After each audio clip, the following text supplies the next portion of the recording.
Greetings and salutations. Welcome back to the Adjutant. On this channel, I break down complex topics into clear, practical information you can actually use. No hype, no noise, just clarity. Well, folks, today we have a topic that is near and dear to my heart. Let me ask you this simple question. If you retired from the military today, do you know exactly how your retirement pay would be calculated? Most service members don't, so you're not alone, and that's not your fault. Today, I'm breaking down military retirement pay explained in plain English, no jargon, no myths, no guessing. By the end of this video, you'll understand how it works, what affects it, and what you can realistically expect. All right, let's get on into it. Military retirement pay is deferred compensation. It's not a bonus. It's not a pension gift. It's pay you earned over decades of service. For most active duty retirees, retirement eligibility begins at 20 years of service. Once you hit that milestone, your retirement pay is based on your rank, the years of service, your retirement system. Now, those factors control pretty much everything. Most current retirees fall under the high 3 retirement system. Now, how this works is first, the military looks at your highest 36 months of base pay. Typically, that would be your final 3 years, unless, you got promoted, reduced, and, there's all kind of little situations where that can affect that. Now, they average that number. Then they multiply it by 2.5% for every year you serve. So 20 years equals 50%, 22 years equals 55%, 30 years would equal 75%.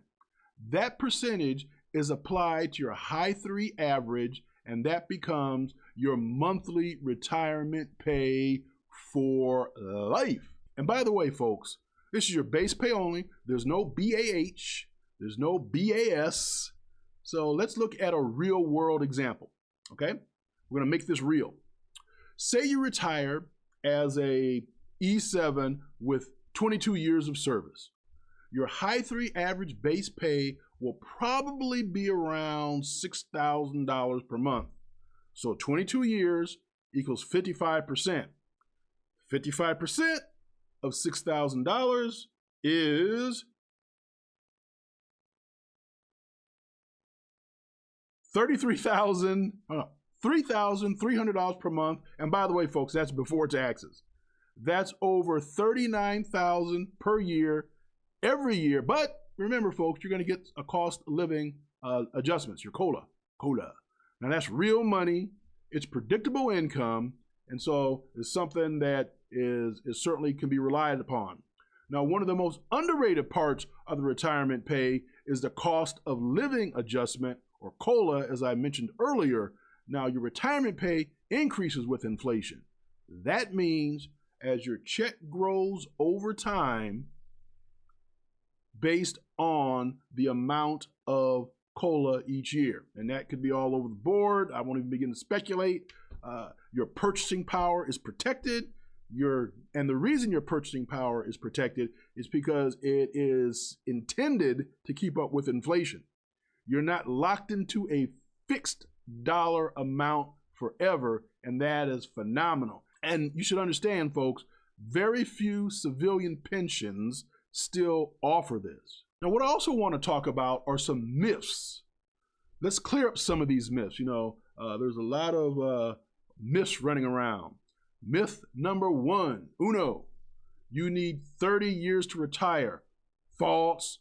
You only need 20 years. That qualifies you, and there are some exceptions to that. Myth number 2, retirement pay includes allowances. Nope. If I said it once, I said it 1,000 times in all of my videos. No, it's your base pay only, folks. Myth number 3, you won't get much money. Wrong. When combined with VA disability, if you have any VA disabilities, your TSP, your post-service income, any of those folks who work for the federal government, your military retirement is a powerful foundation.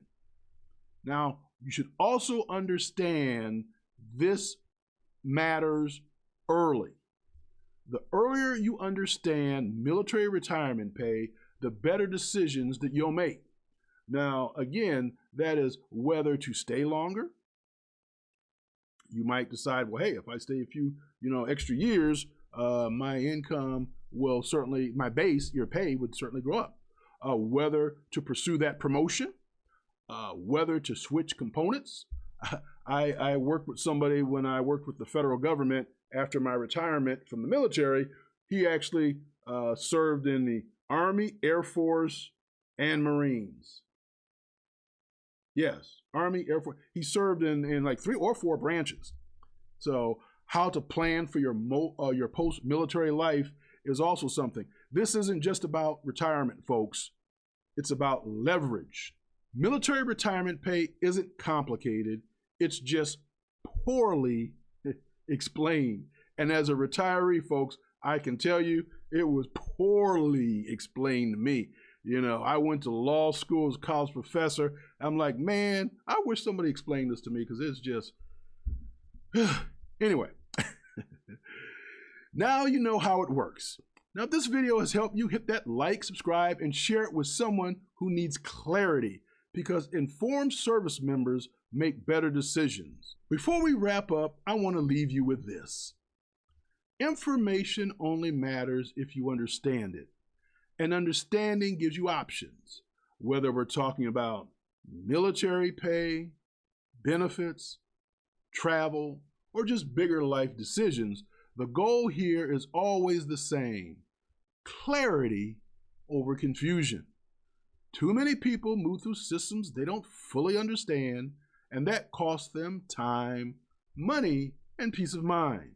My goal with this channel is kind of just slow things down, break things apart, and give you the context you need to make better life decisions.